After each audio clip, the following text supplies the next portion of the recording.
A couple people have been asking for some help on transformations, and so I thought I would walk through an example. And so here's one of the graphs I had asked you to try to come up with an equation for.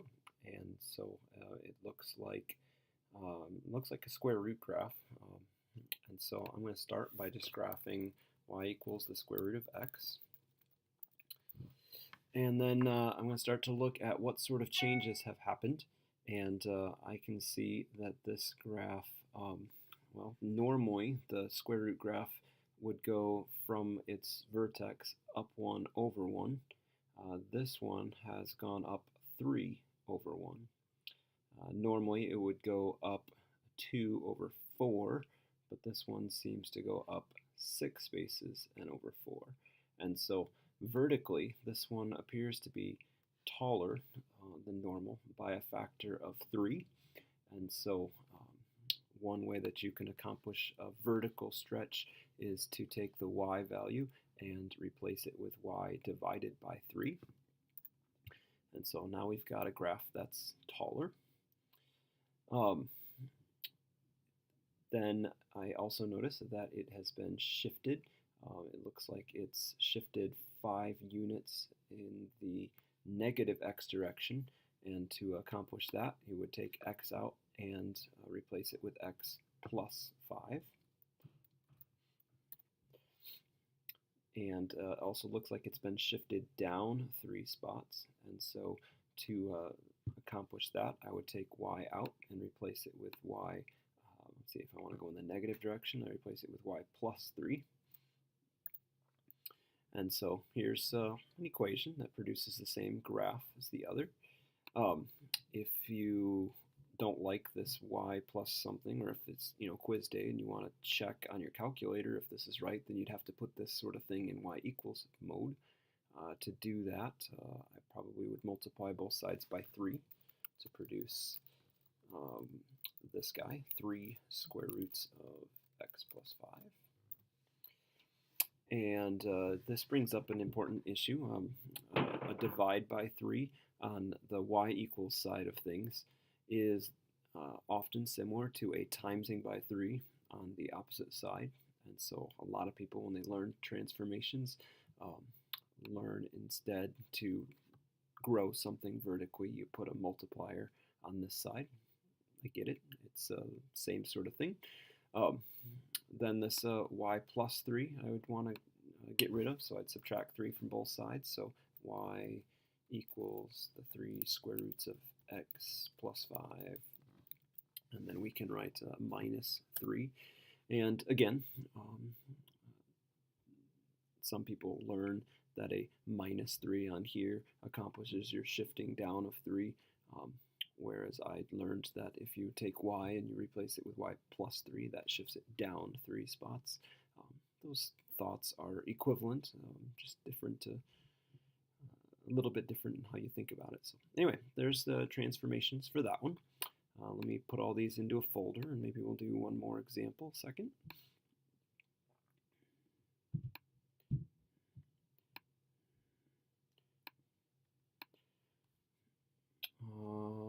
How about this? I like this absolute value one. Let's work on this absolute value. So definitely look like an absolute value graph, but it looks like it's upside down and maybe a little taller than normal and so forth. So let's start with a simple y equals absolute value of x. You can type abs on the calculators. The absolute value function's in the math menu. But anyway, to flip it upside down, that's a vertical shift, so I'm going to take the y value and replace it with negative y. That is the same thing as multiplying this by a negative 1. So if you thought about it that way, that works too.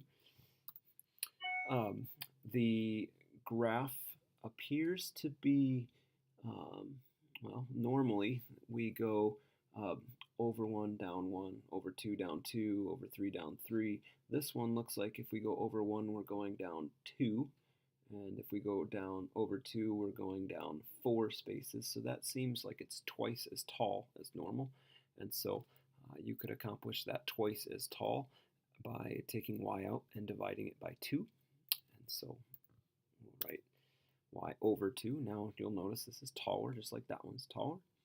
And then it's been shifted 3 units up and 3 units in the positive x direction.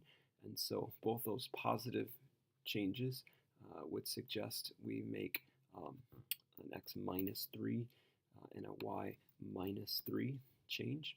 And that's shifted things into the right spots. And this would be an acceptable answer, but at least on my quizzes. But you can put this in y equals form if you want. If we double both sides, that'll get rid of the divide by 2. And that's why a lot of people have learned, a 2 outside of an absolute value function like this has the effect of stretching it vertically. If we add 3 to both sides, then we can, let me write it again here, negative y equals 2 absolute value of x minus 3 plus 3. And then if we multiply everything by a negative 1, that should also accomplish the same thing. Y equals negative 2 absolute value of x minus 3's minus 3. Why am I in the wrong spot? Oh, this was, I don't know what I'm doing wrong here, but the original graph was good. Something happened between here and here when I doubled everything.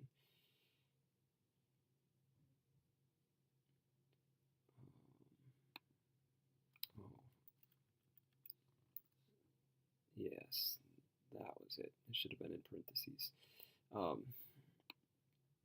So then if you distributed, this would become y plus 3, which means you should make this a minus 3 on that side and still be negative y. Goodness.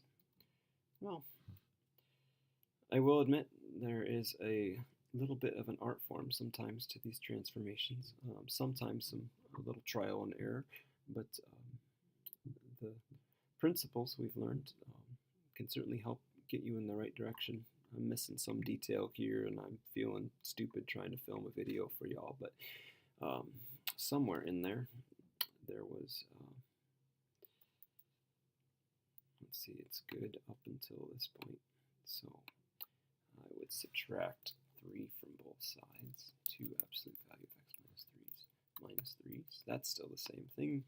Now we'll divide everything by negative 1, which makes that positive, makes this negative 2 absolute values, and then plus 3. There. Now it's in a format that you could type into a graphing calculator if you wanted. So anyway, I hope that helps a little bit, and if not, shoot me an email or give me a phone call or something like that. I'll talk to you later. Bye.